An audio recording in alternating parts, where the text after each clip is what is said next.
السلام عليكم ورحمة الله وبركاته. إن الحمد لله نحمده ونستعينه ونستغفره ونعوذ بالله من شرور أنفسنا وسيئات أعمالنا. من يهده الله فلا مضل له ومن يضلله فلا هادي له.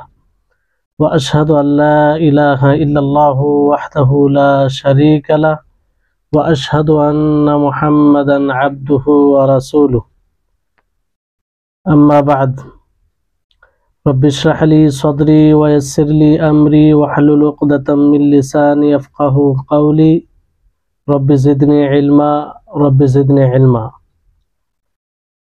সম্মানিত আজকের ক্লাসে উপস্থিত দিনপ্রেমী, দিনের জ্ঞান সন্ধানকারী সুপ্রিয় ভাই সকল, আজকে আমরা শেখ মোহাম্মদ ইবনে আব্দুল ওয়াহাব রাহিমাহুল্লাহর যে একটি অন্যতম রিসালা বই নওয়াকিজুল ইসলাম, সেই বইয়ের দ্বিতীয় ক্লাস আরম্ভ করতে চলেছি। আর আল্লাহ তাবারক ওয়া তাআলার তৌফিকেই আজকে আমরা উপস্থিত হয়েছি, ফলে আমরা সকলেই তার শুকরিয়া জ্ঞাপন করি আলহামদুলিল্লাহ। তারপরে আমাদের সকলের প্রাণপ্রিয় নবী করিম মুহাম্মদ মুস্তাফা সাল্লাল্লাহু আলাইহি ওয়াসাল্লাম, ওনার উপরে অসংখ্য শান্তির ধারা বর্ষিত হোক, যে তিনি আমাদের সকলকে সঠিক ইসলাম বুঝিয়ে দিয়ে গেছেন এবং কিভাবে নিজের ইসলামকে সংরক্ষণ করব, এই নিয়ামতকে কিভাবে টিকিয়ে রাখবো, সেই পথও তিনি দিয়ে গেছেন। ফলে আমরা সকলেই তার উপরে দুরূদ পাঠ করি, আল্লাহুম্মা সাল্লি আলাইহি আল্লাহুম্মা বারিক আলাইহি। আমরা প্রথম ভূমিকায় কিছু বিষয় তুলে ধরেছিলাম এর পূর্বের ক্লাসে। আজকে ইনশাআল্লাহ ভূমিকা স্বরূপ দ্বিতীয় ক্লাসটি হবে। আর এই ক্লাসেও খুব গুরুত্বপূর্ণ, খুব সূক্ষ্ম বিষয় নিয়ে আলোচনা হবে। আপনাদের সকলকে অনুরোধ করব যে আপনারা খুব মনোযোগ দিয়ে শুনবেন এবং যেগুলো গুরুত্বপূর্ণ মনে হবে সেগুলো নোট করবেন নিজের কাছে। প্রত্যেক সফল ছাত্রের পরিচয় হচ্ছে এটা, যে সবসময় সে নিজের কাছে খাতা কলম কিংবা ডায়েরি রাখবে।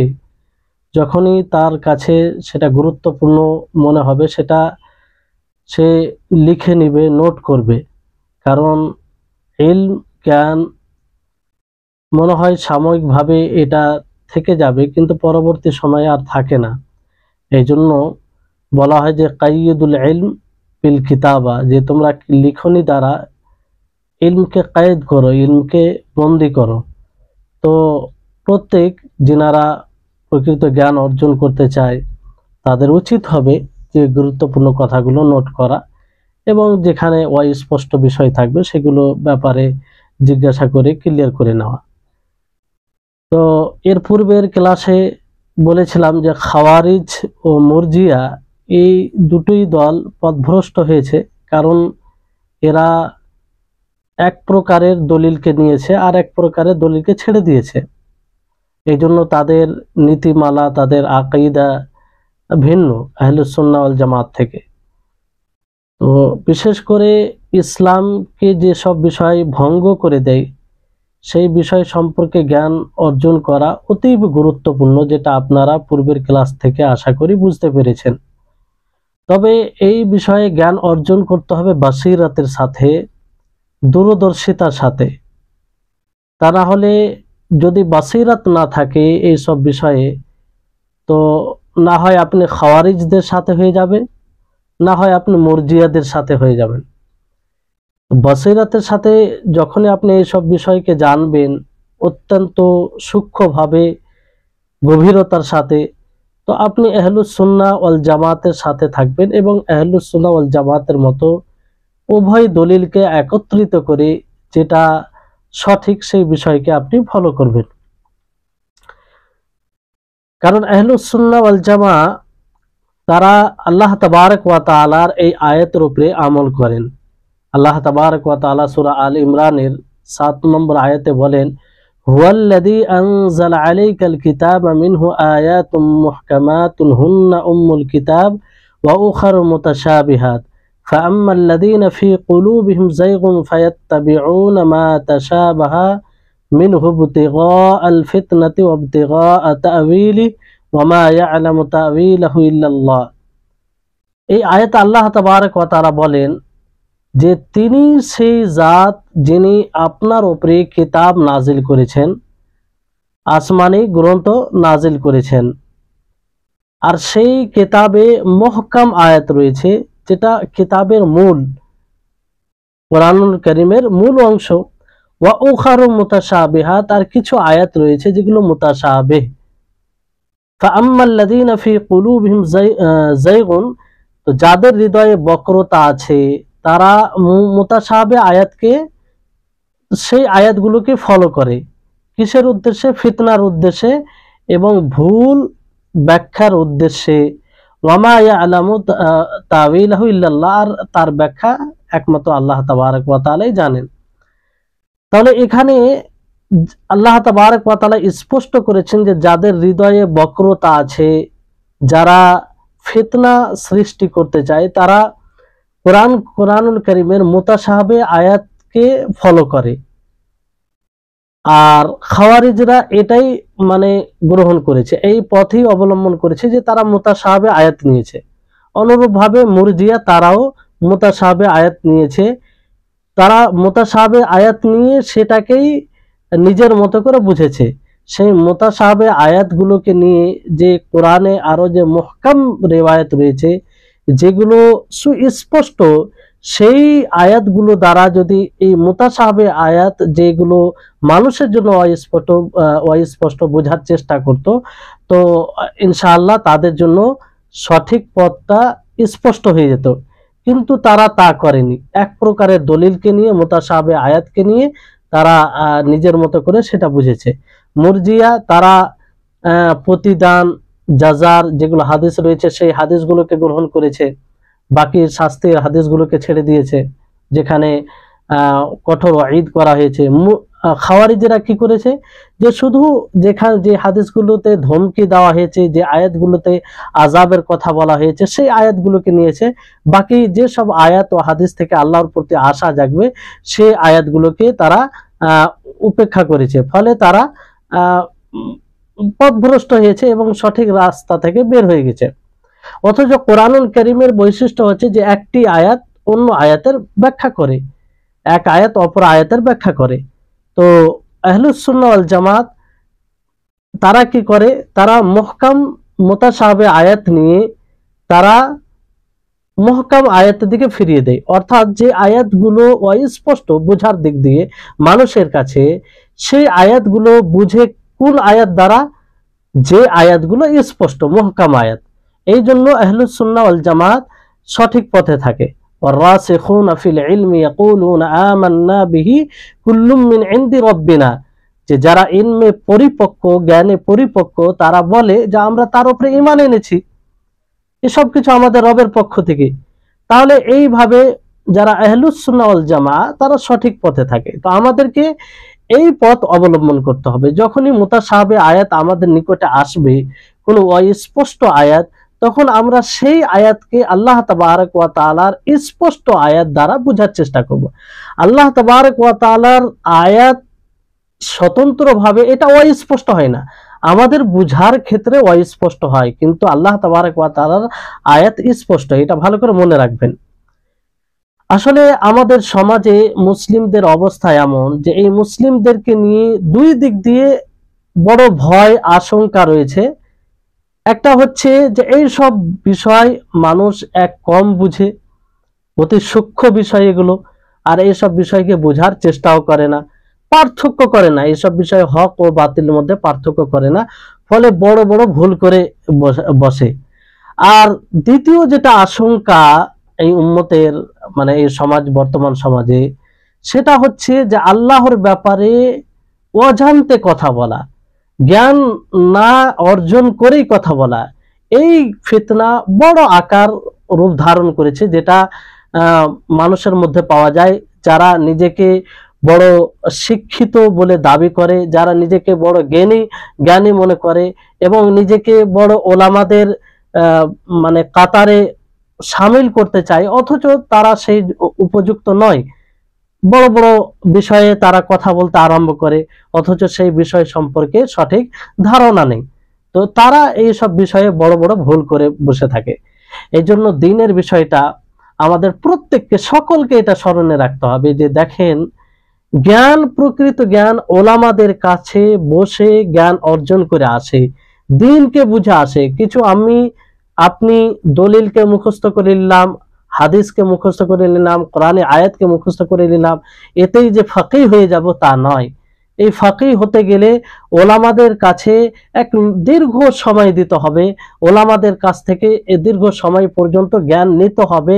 যেই জ্ঞানে অর্জন করি না কেন, সেই জ্ঞানের নীতিমালা কি, সেই জ্ঞানকে আমরা কিভাবে অর্জন করব, সেই জ্ঞানের চাবিকাঠি কি, এটা ওলামাদের কাছে পাওয়া যাবে। যিনারা ওলামায়ে রাব্বানী, তিনাদের কাছে পাওয়া যাবে। তো এই জন্য দেখবেন যারা শুধু মুখস্থর উপরে নির্ভর করে তারা সঠিকভাবে বুঝেনি। খাওয়ারিজদের অবস্থা তাই, যে তারা শুধু ওয়াঈদের হাদিসগুলো নিয়ে, যেখানে আযাবের কথা বলা হয়েছে, ভয়ের কথা বলা হয়েছে, সেই হাদিসগুলোকে মুখস্থ করে তারা সেই হাদিসগুলোকে নিজের জীবনে বাস্তবায়ন করে, কিন্তু তারা সেই হাদিসগুলো আসলে বুঝেনি, তারা বোঝার চেষ্টা করেনি। এই জন্য জরুরি যে আমাদেরকে বুঝতে হবে, না বুঝলে ফিতনা, বড় বড় ফিতনা তৈরি হবে, এমনকি ঈমান হারা হয়ে যেতে হবে। যেমনটা দেখছেন যে খাওয়ারিজদের কত ভয়ঙ্কর আকীদা। এবার আপনি চিন্তা করুন যে তাদের আকীদা হচ্ছে যে কোনো মানুষ যদি কাবিরা গুনাহ করে তো মুখাল্লাদ ফিন্নার, সে চিরস্থায়ী জাহান্নামী, সে চিরস্থায়ী জাহান্নামী। তাহলে এটা কত বড় ভয়ঙ্কর আকীদা। কিসের কারণে? দলিলকে ঠিক মতো না বোঝার কারণে, ঠিক মতো না বোঝার প্রচেষ্টা না করার কারণে। আহলুস সুন্নাহ ওয়াল জামাতের যে পদ্ধতি রয়েছে, আল্লাহ তাবারক ওয়া তাআলা যে পথের দিক নির্দেশনা দিয়েছেন, সেই পথে অটল না থাকার কারণে এই অবস্থা। এই জন্য বলা হয় যে কোরআন কারীমের দলিলকে, হাদিসের দলিলকে বোঝার জন্য বুঝতে হবে খুব ভালোভাবে বুঝতে হবে। যতক্ষণ না আমরা ভালোভাবে না বুঝবো ততক্ষণ পর্যন্ত সম্ভব নয় সঠিক পথ পাওয়া। এজন্য একজন আলেমের ব্যাপারে এটা বলা যেতে পারে যে একজন আলেম তবিবের মতো, ডাক্তারের মতো। যেমন ডাক্তার চিকিৎসা করে, অসুস্থদের চিকিৎসা করে, তো সেই ডাক্তারের জন্য জরুরি হয় এক তো সে ওষুধকে জানবে, এবং সেই ওষুধকে কোথায় ব্যবহার করতে হবে, কোন অবস্থাতে ব্যবহার করতে হবে, এটাও তাকে জানা জরুরি। এই দুটো বিষয় থেকে সেই ডাক্তার যদি অজ্ঞ থাকে, সেই তবিব ডাক্তার যদি অজ্ঞ থাকে, তাহলে তার দ্বারা চিকিৎসা হবে না। সে চিকিৎসা করতে গেলে আরো বেশি ক্ষতি হবে, আরো অসুস্থতাকে বাড়িয়ে দিবে, এতে কোনো সন্দেহ নেই। কিন্তু যখন সে দুটো জিনিসকে ভালোভাবে বুঝে নিবে যে অসুখটা কি, রোগটা কি, এবং সেই রোগের ঔষধ কি, সেই ঔষধটা কোন জায়গায় কোন সময় ব্যবহার করতে হবে, যখন এই বিষয়টা বুঝে নিবে, তখন তার চিকিৎসা, তার যেটাই করুক না কেন, তার সেটা ফলপ্রসূ হবে, সেটা কাজে লাগবে।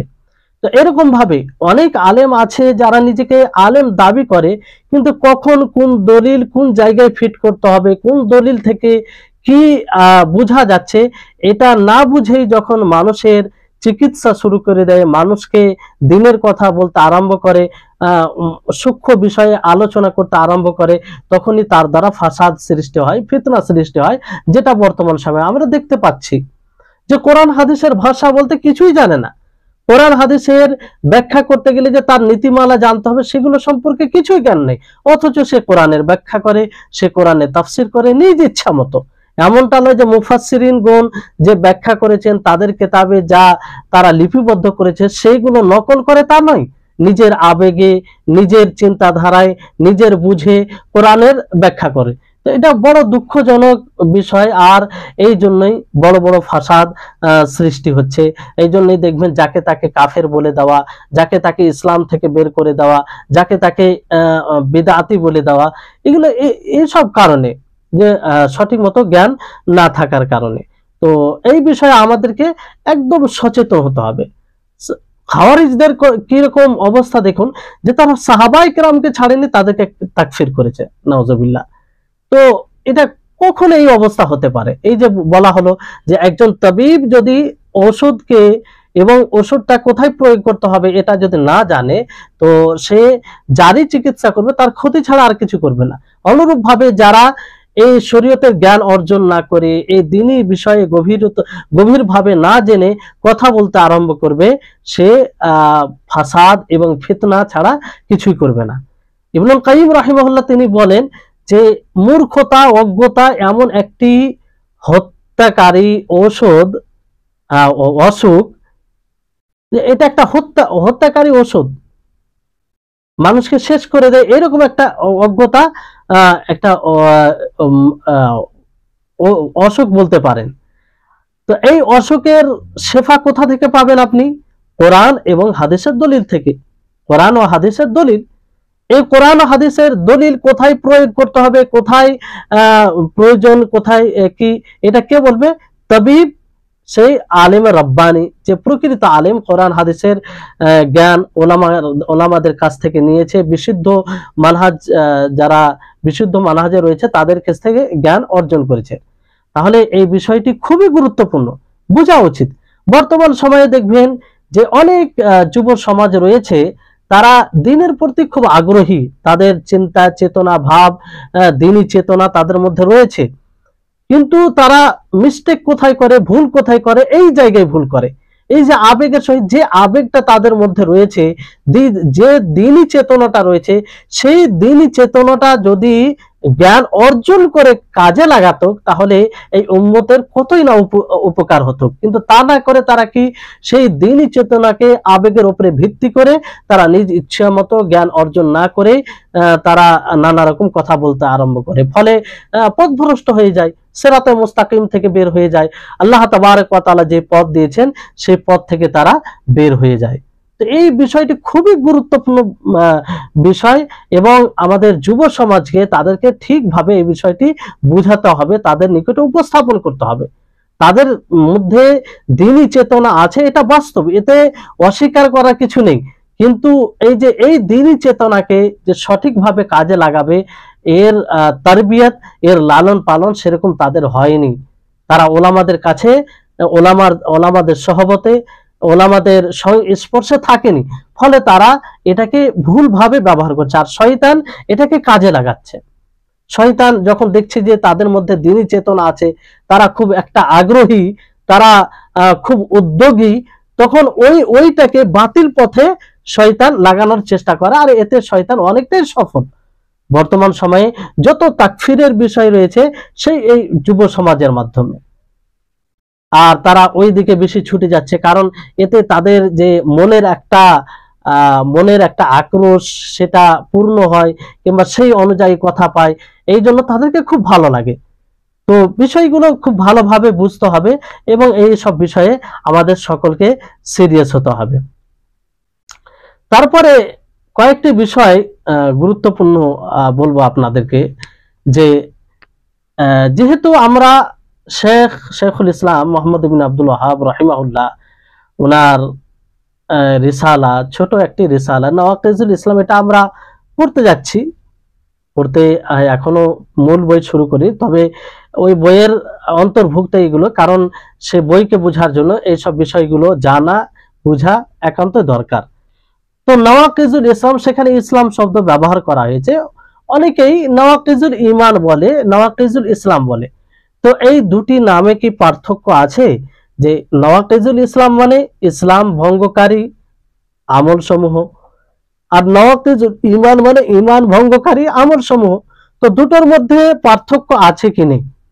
তো আপনারা হয়তো পূর্বের কোনো ক্লাসে পড়েছেন যে ইসলাম ও ঈমানের অর্থ কি।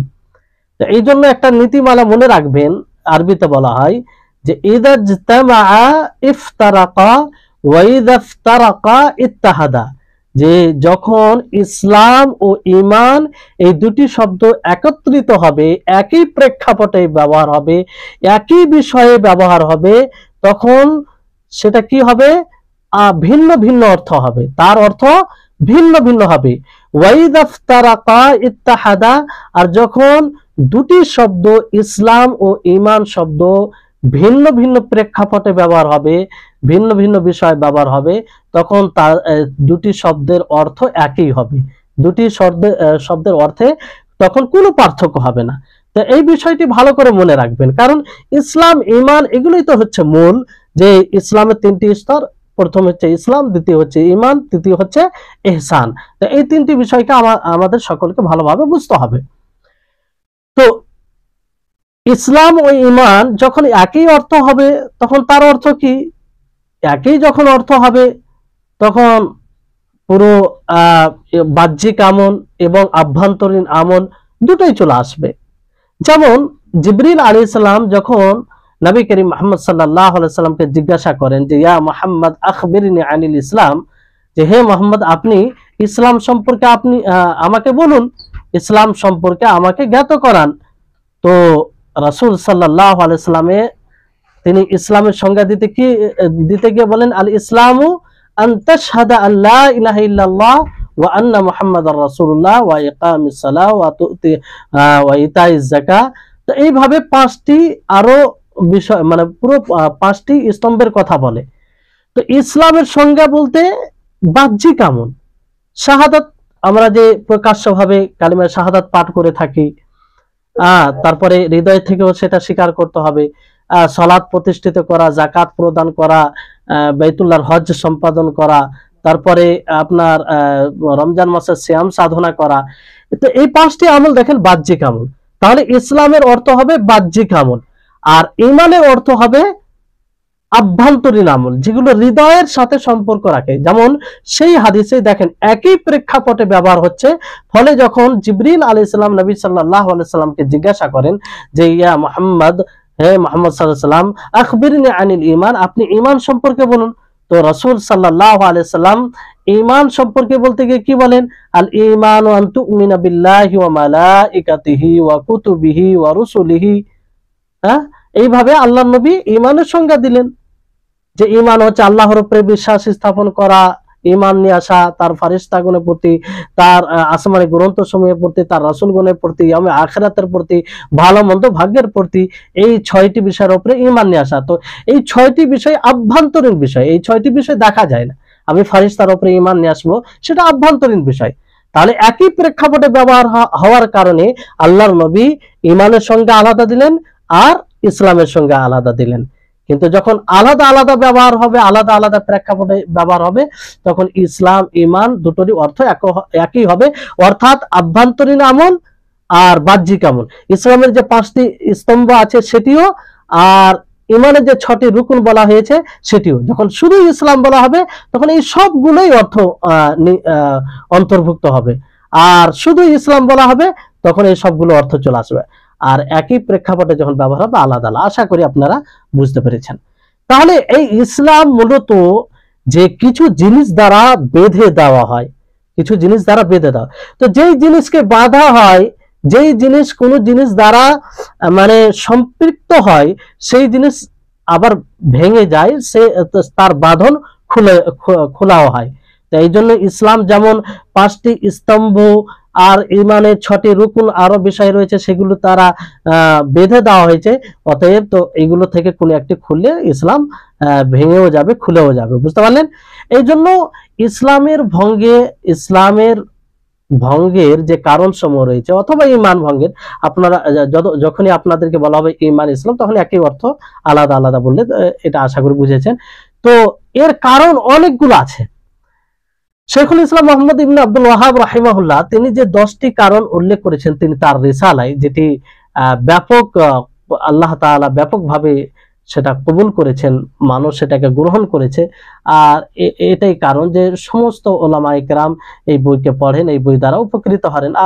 আর এই বইয়ের ভাষ্যকার যদি দেখেন যে অনেক ওলামায়ে কেরাম এই বইয়ের সারা ব্যাখ্যা করেছেন। তো এগুলো এই বইয়ের কবুল হওয়ার একটি লক্ষণ। তো অনেকেই বলেছেন যে ইসলাম ভঙ্গের কারণ 400-র অধিক রয়েছে, 400-র অধিক রয়েছে।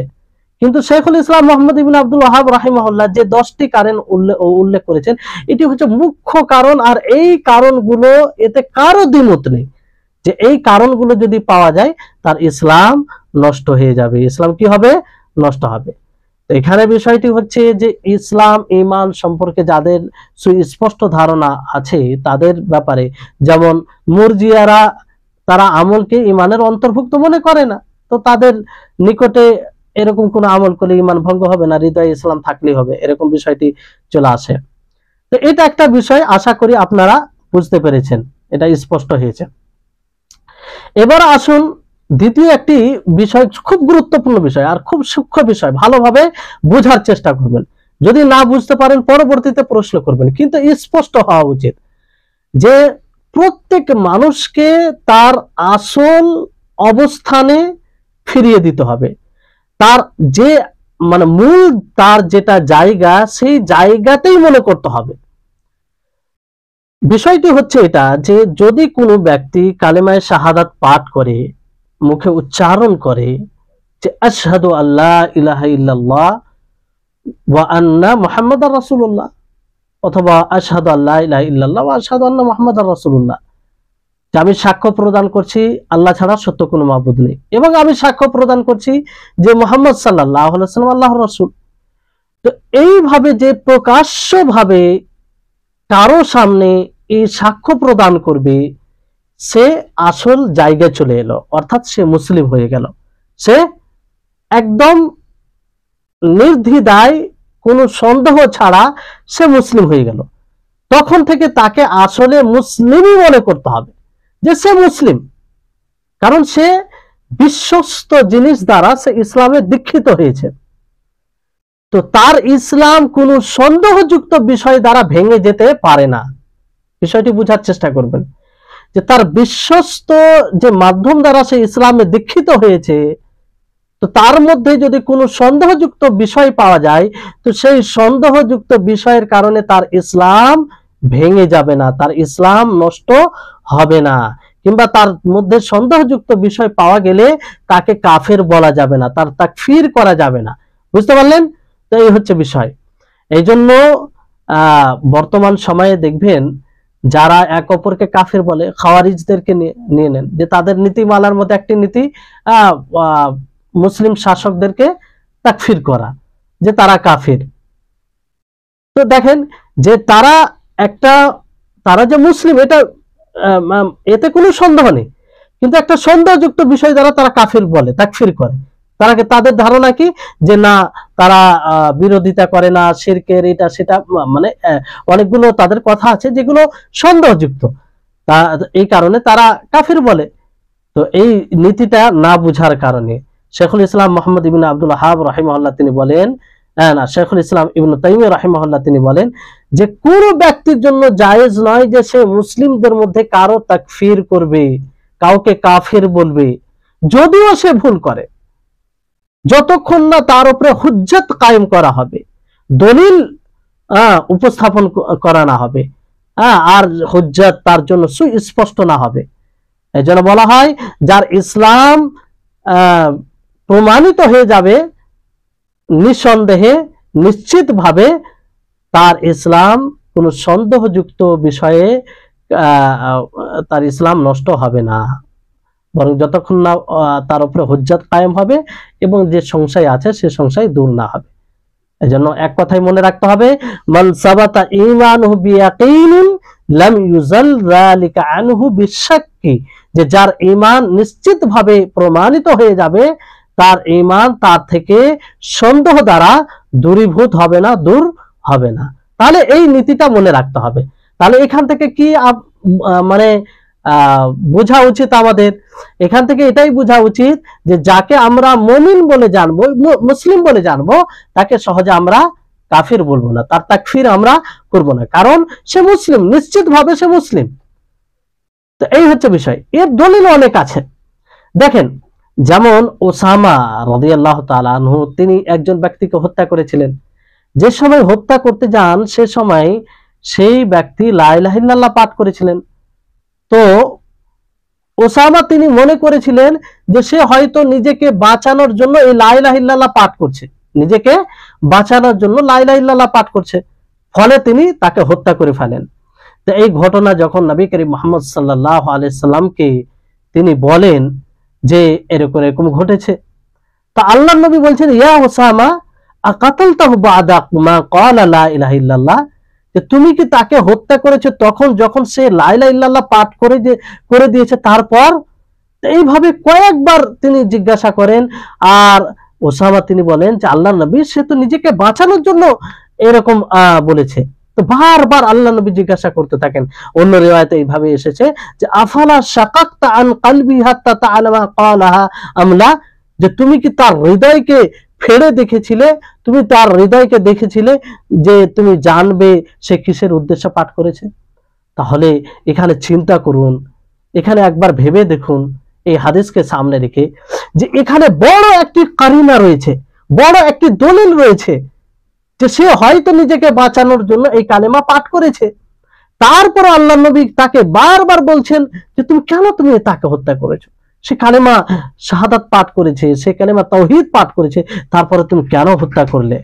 হ্যাঁ, তো এইভাবে আল্লাহ নবী বারবার জিজ্ঞাসা করা আর আল্লাহ নবীর এই কথা বলা, আফালা শাকাকতা আন কলবি হাত্তা তাআলামা আকালাহা আমলা, এই থেকে কি বোঝা যায়? তাহলে বিষয়টি খুব জটিল বিষয়।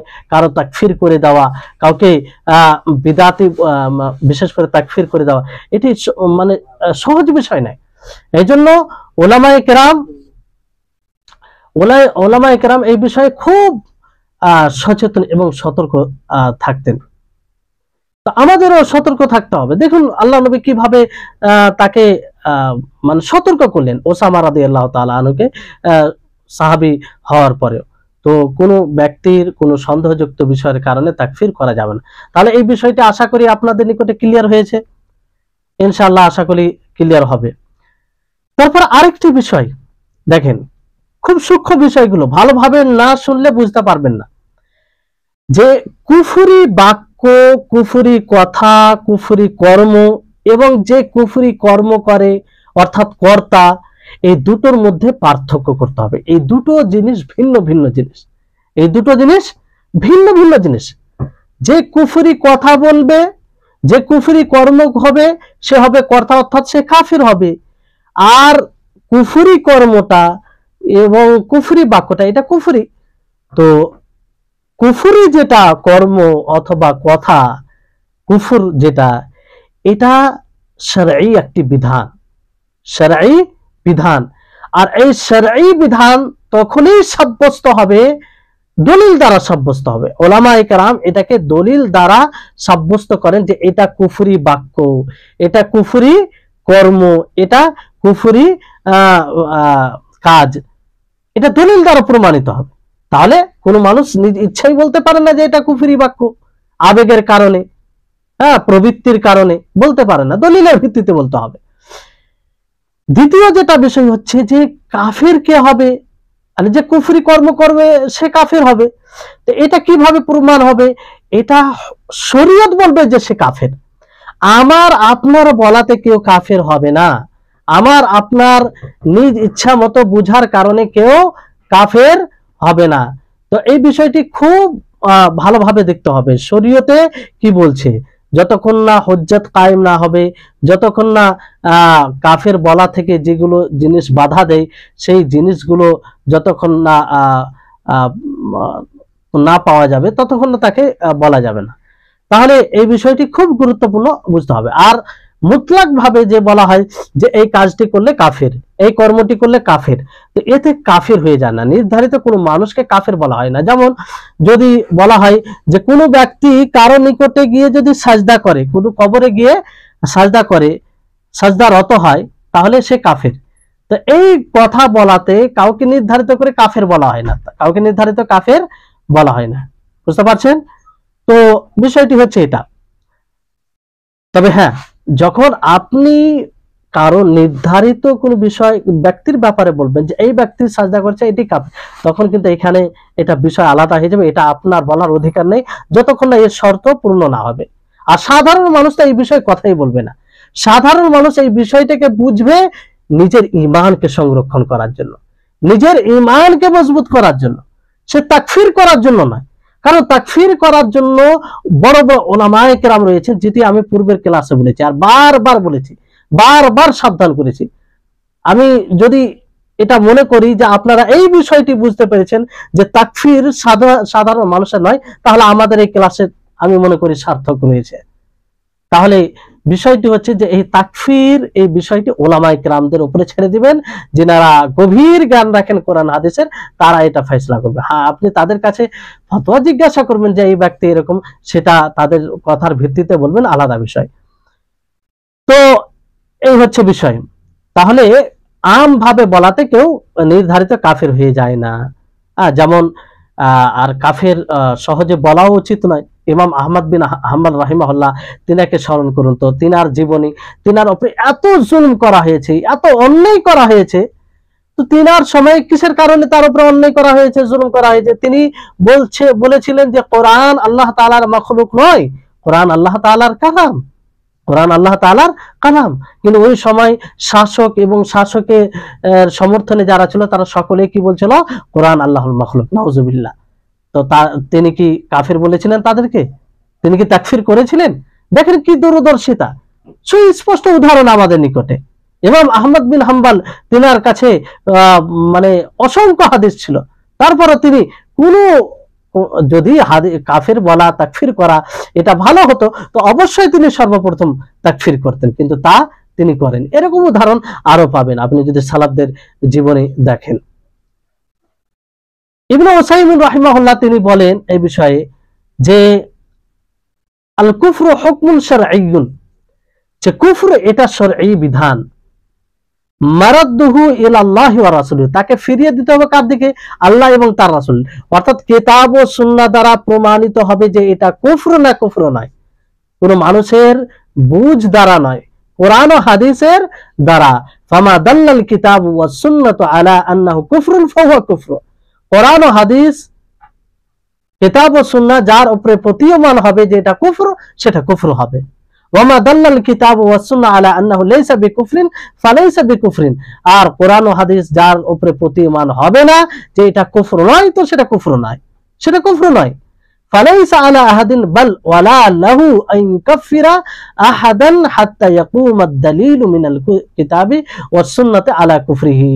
তো কারো জন্য জায়েজ নয়, এটা বৈধ নয় যে কেউ কাউকে কারো তাকফির করবে, কাফির বলবে, যতক্ষণ না কিতাব ও সুন্নাহ থেকে তার কুফরের উপরে দলিল কায়েম না হবে, দলিল না পাওয়া যাবে। তাহলে আমাদেরকে সতর্ক থাকতে হবে কাউকে নির্ধারিতভাবে কাফির বলা থেকে, তাকফির করা থেকে। তাকফির তখনই করা হবে যখন এর শর্তগুলো পূর্ণ হয়ে যাবে। তারপরে শেষ যেটা বিষয়, সেই বিষয় বলে আজকের ক্লাস শেষ হবে ইনশাআল্লাহ, যে এই তাকফির করার জন্য কিছু শর্ত রয়েছে। সেই শর্তগুলো আবশ্যিকভাবে থাকতে হবে, যদি না থাকে তাহলে কোনোভাবেই তাকফির করা যাবে না। তবে আবারও বলছি যে এই শর্তগুলো পড়ে আপনারা ফের তাকফির করতে লাগবেন না, কারণ এর পিছনে আরো গভীর জ্ঞান লাগবে। কিন্তু মোটা জিনিস জ্ঞান রাখবেন, অর্জন করে রাখবেন, মানে কাজে লাগবে, বুঝতে সুবিধা হবে। কিন্তু এর জন্য যে তাকফির করে দেয়, তাকফির করার বিষয়টা উলামায়ে কেরাম করবেন। তো শেখ ইবনে উসাইমিন রাহিমাহুল্লাহ বলেন যে তাকফিরের বিষয়ে 4টি শর্ত রয়েছে। কয়টি শর্ত রয়েছে? 4টি শর্ত।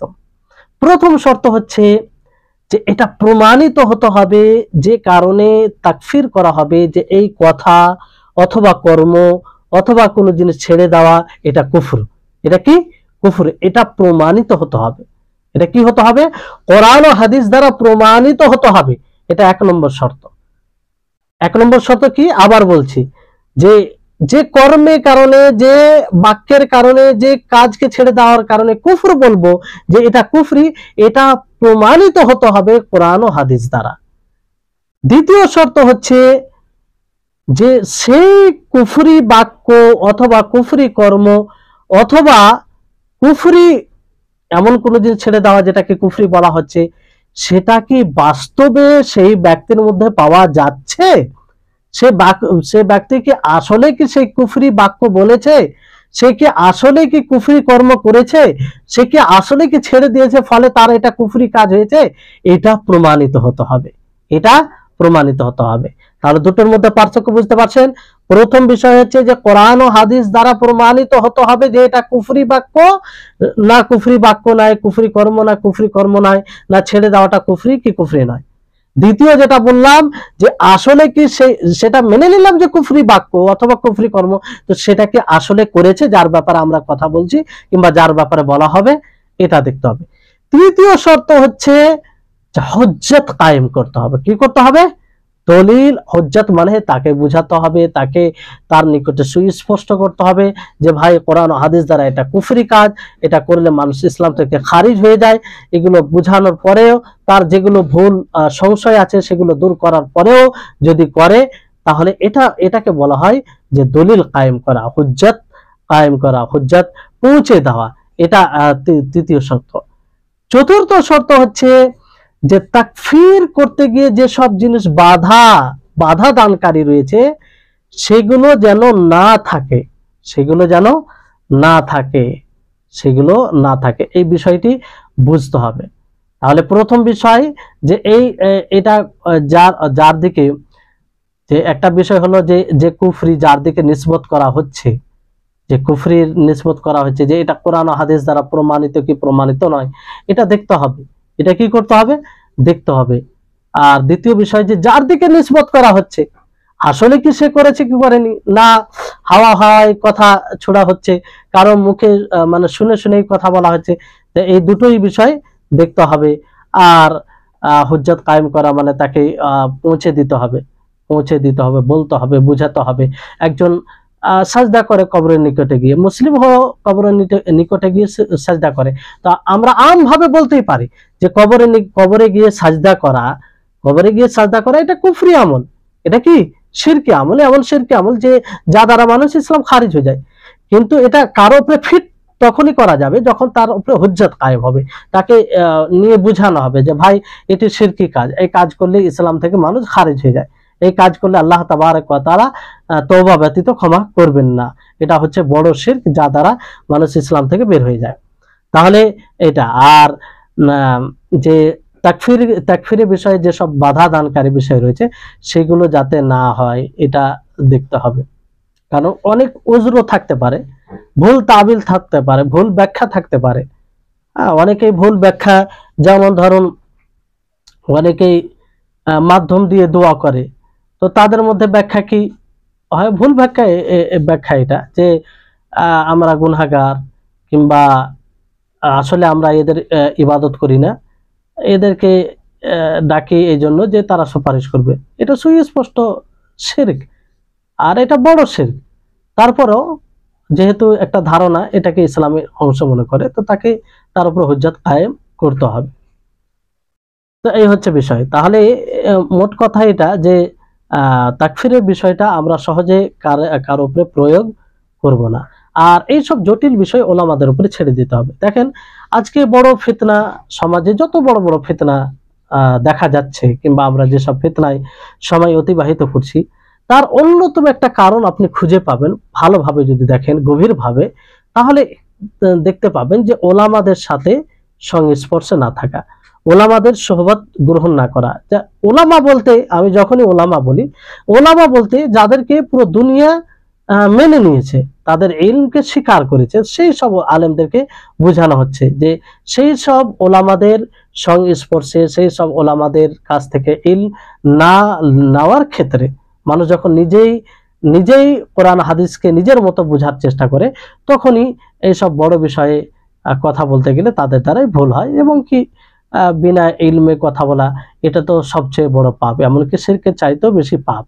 আল্লাহ তাবারক ওয়া তাআলা যে আয়াতে বলেছেন যে কয়েকটি গুনাহ গণনা করেছেন, সেখানে 5টি, তো 5টির মধ্যে সর্বশেষ যেটা গুনাহ, যেটা জঘন্য, সেটাকে শেষে নিয়ে এসেছেন।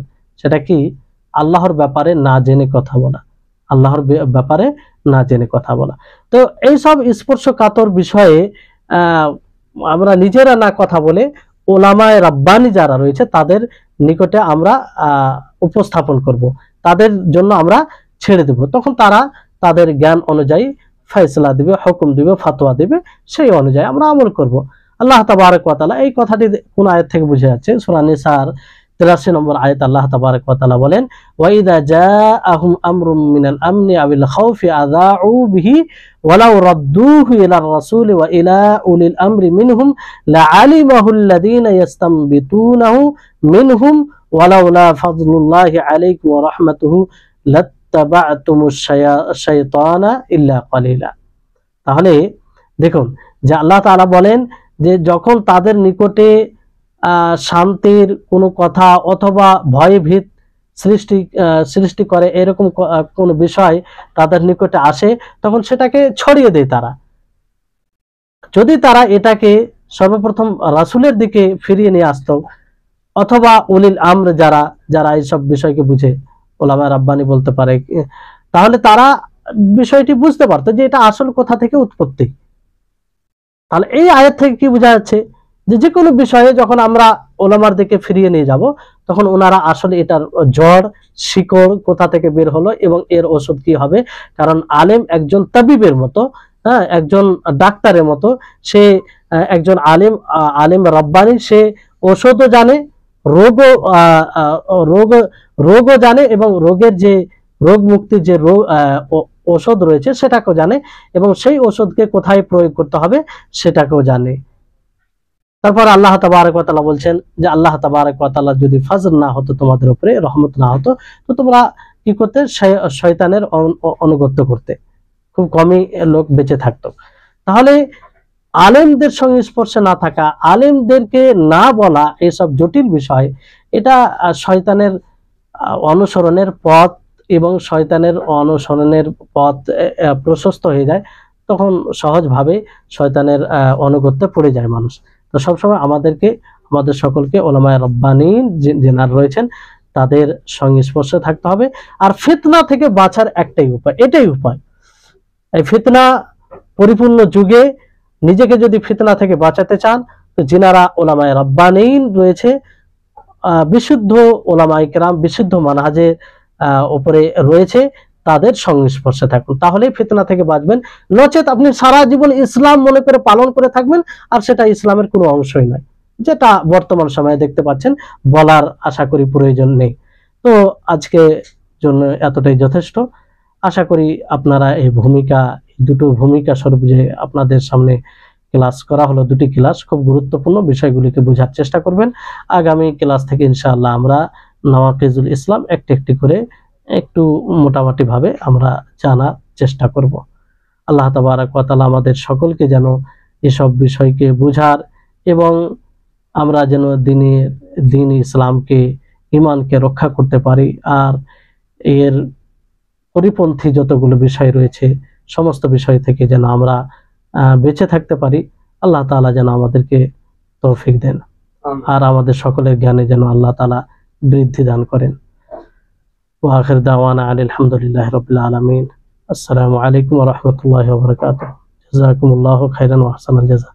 এবার প্রশ্ন থাকলে প্রশ্ন করতে পারেন।